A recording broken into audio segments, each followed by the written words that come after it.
Karibu tena kwenye Swahili Bible Stories, na leo niko nakuletea kisa bora kabisa, hadithi ya Kaini na Abeli.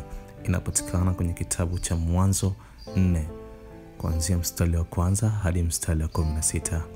Baada ya Adamu kuweza kufanya makosa, yani kula tunda ambalo Mungu aliwakataza wasile, yani kugusa mti wa mema na mabaya, Mungu aliweza kuwafukuza kabisa kwenye bustani ya Edeni, yani aliwatupilia mbali na bustani ya Edeni. Kisha akaweka malaika mlinzi mwenye upanga wa moto, yani thrones of fire, aweze kuilinda Edeni wasiweze ingia tena. Lakini Adamu aliweza kumjua mkewe kwa mara ya kwanza na kuweza kupata mtoto wa kwanza, alimuita kwa jina la Kaini. Alikuwa ni mtaalamu na hodari wa masuala ya kilimo. Ukapita muda akaweza kupata mtoto wa pili, wakamuita Habili. Habili alikuwa mtaalamu wa masuala ya ufugaji. Ikafika muda kuweza kumtolea Mungu sadaka. Hapa ninamaanisha Yehova. Kaini alipeleka mazao yake, lakini Habili alipeleka mifugo yake iliyonona kwa moyo mkunjufu na moyo thabiti, hali iliyopelekea Mungu kuikubali zaidi sadaka ya Habili kuliko sadaka ya Kaini.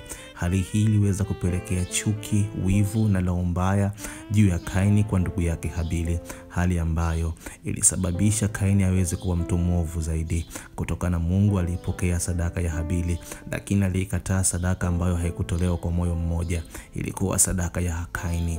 Kaini alizidisha chuki na wivu juu ya ndugu yake, hali iliyompelekea aweze kumzulu. Hapa ninamaanisha Kaini aliweza kumlaghai ndugu yake na akaweza kuutoa uhai wake. Hali hii ilimkera sana Mungu. Mungu alichukizwa na matendo maovu kabisa ya Kaini. Mungu alikelekwa vibaya mno. Mungu alikasirika hadi mbingu na ardhi zikaanza kulia kumlilia Mungu kwa uovu aliofanya Kaini. Ukisoma kwenye kitabu cha Yohana wa kwanza kuanzia sura ya 3 ule mstari wa 12, Biblia inasema, msiwe kama Kaini aliyekuwa na yule mwovu akamuua ndugu yake. Basi kwa nini alimuua? Biblia inakataza kabisa na inaonya matendo kama ya Kaini kupitia kitabu cha Yohana. Lakini Mungu aliendelea kughadhabika zaidi, aliendelea kuchafukwa zaidi na maovu aliyoweza kuyafanya Kaini juu ya ndugu yake Habili. Aliweza kumruguni na kuweza kumuua kikatili zaidi. Alimpiga na kitu kizito, hali ambayo ilimpelekea Habili kuweza kupoteza maisha. Sauti ya Mungu ikaanza kumjilia Kaini. Unafanya nini Kaini? Yuko hapi ndugu yako Habili?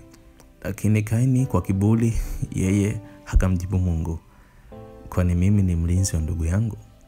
Kitu hichi kilimkera sana Mungu na kumsikitisha zaidi, na jopo la malaika mbinguni walighadhabika kwa kina, na Mungu akaamua kusoma hukumu mbaya juu ya Kaini.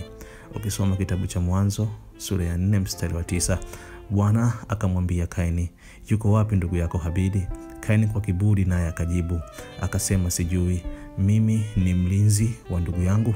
Hivyo aliweza kumuuliza Mungu. Mungu akasema, unafanya nini Kaini? Sauti ya damu ya ndugu yako inanililia kutoka katika ardhi. Lakini Kaini aliendelea kuwa mtu mwenye moyo mgumu zaidi. Mungu akamlaani Kaini, akamwambia, umelaniwa wewe katika ardhi iliyofumbua kinywa chake, ipokee damu ya nduguyo kwa mikono yako. Lakini vile vile laana ikaendelea, akamwambia, utakapoilima ardhi hiyo haitokupa mazao, utakuwa mtolo na mtu asiye na kikao hapa duniani. Kaini akamwambia Bwana, adhabu yangu imenikulia kubwa sana, vile vile haichukuliki. Mungu akamwambia, basi ninakutia alama kokote utakapokwenda. Mtu atakayekupiga na kukuua atalipiziwa mara 7 kinyume na wewe. Lakini Kaini akaondoka zake na akaenda akapata mke kwenye mji mmoja huko mbali. Lakini akapata mtoto wa kwanza, akamuita jina Enoko, na Enoko na yeye akaujenga mji huo pamoja na baba yao, wakaupatia jina ukaitwa Enoko. Na hiki ndio kisa cha Kaini na Habili. Ndugu yangu, jitahidi usiwe kama Kaini, lakini yageze matendo mazuri kabisa ya Habili. Msimulizi wako sio mwingine, the storyteller, niite Lev Yaziel.